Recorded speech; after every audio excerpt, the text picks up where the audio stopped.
Now I was thinking about what I was going to say. I mean, obviously, I knew this team was really good and it was going to be tough. And I was thinking about, like, if we won, what I would have said. And if we lost, well, obviously we lost.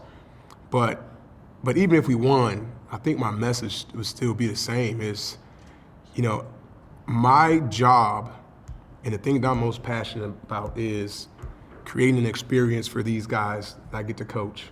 And I knew it was going to be tough this season, especially playing the young guys in the Missouri Valley. Man, this league is old and veteran and tough. And, what I'm seeing out there, especially this game, UIC game, is I'm seeing a team that is limited with experience and age. I'm seeing 4 freshmen out there that have no idea what the Valley is like. They don't have the strength. They don't have it right now because they're young. I'm seeing these guys fight.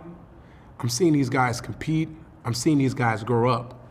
And for me, building a culture like we're doing, that's all I can ask for. And I'm telling you, man, these guys are giving everything they have. And it's inspirational to me. And I think people that know basketball, people that know the league that we're in, people that know what these young guys and these guys are up against, people that remember what Darius was last year and seeing what he's doing now, they understand that something special is coming together. And one of the messages in the locker room was, don't listen to outside noise. Obviously we got a losing streak, but to be honest, for me, losing streaks, that's for the media. That's for tweets. That's for people to talk about and conversate about.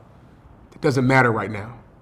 What matters right now is we're developing something special. We're building a culture of accountability. We're building a culture of grit. We're building a culture of work. And you know what? When you build those things, it comes from the mud.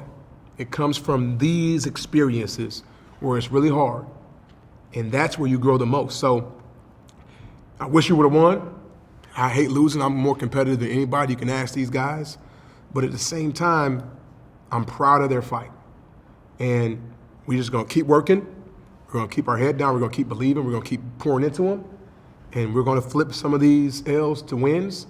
And it's going to be something that we're going to be able to sustain. Because these babies ain't going to be babies next year. And we're going to bring some more guys in to help these young guys next year. The transfer portal is going to actually be a benefit to us, all right? So these teams that are having their fun now, it's going to be a different story. And to be honest, it's going to be a different story later in the season, too. Darius, the first question, just what happened after that corner 3? Was it cramping? Did you roll your ankle? What happened there? Oh, no, I just cramped up. That's it. No rolling ankle, nothing like that. Just cramped up. That point of the game, you guys are down significantly, and you're fighting to get back in, right? You sprint to the locker room, you sprint back, you try to get on the court as soon as possible. Just what's driving you every day and driving you in moments like that to get back on the court? Just to lead this group. Coach has given me the opportunity to be like a captain, and everybody looks up to me on the team. So that really drives me, especially during, times when we're down. They look to me to bring that extra gear, and I love doing that, and I love playing for my teammates. Roger, you played Sherman a lot today, and then you guys had a little bit of a moment when he fouled out of the game. Looked like you had a little conversation there. Obviously, that might be between you guys, but just what did you see from Sherman? What did you share with him at the end of the game there? I told him this is probably one of his most complete games. He played under control.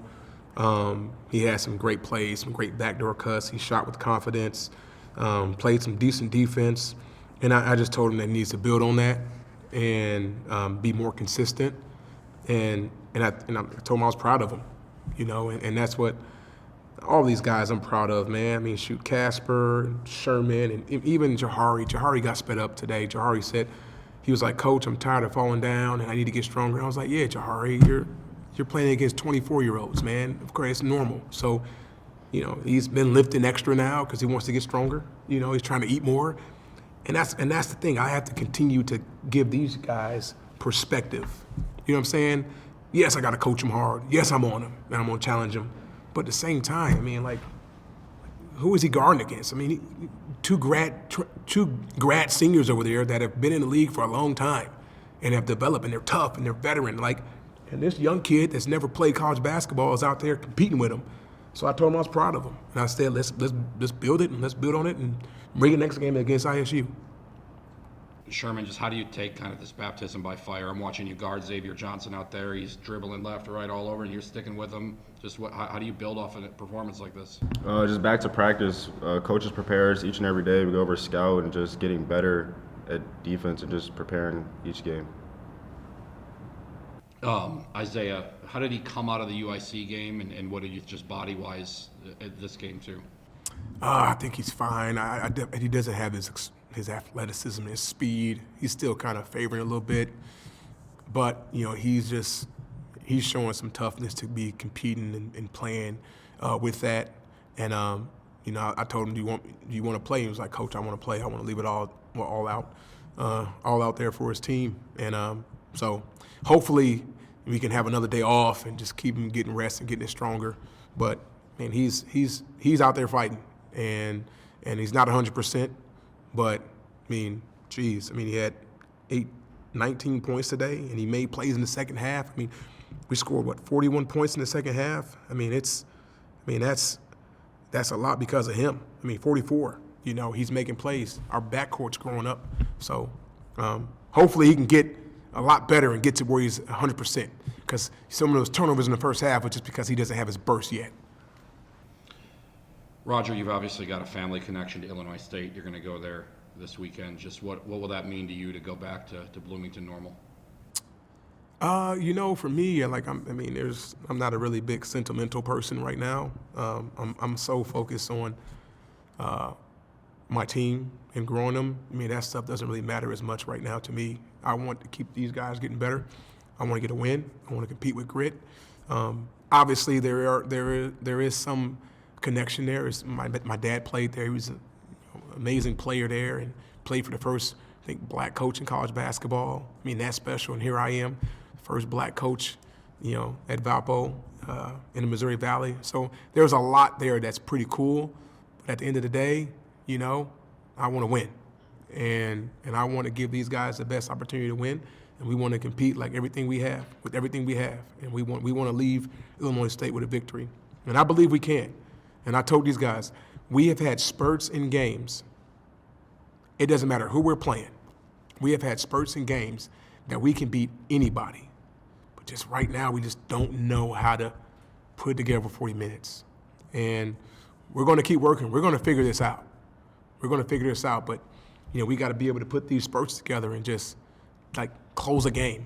In a league that, I coached in WCC with Gonzaga. And, this league, Missouri Valley League, is the real deal. I don't think people give this league enough credit. There are some really, really good teams in this league. So, we're going to have to find out how to win.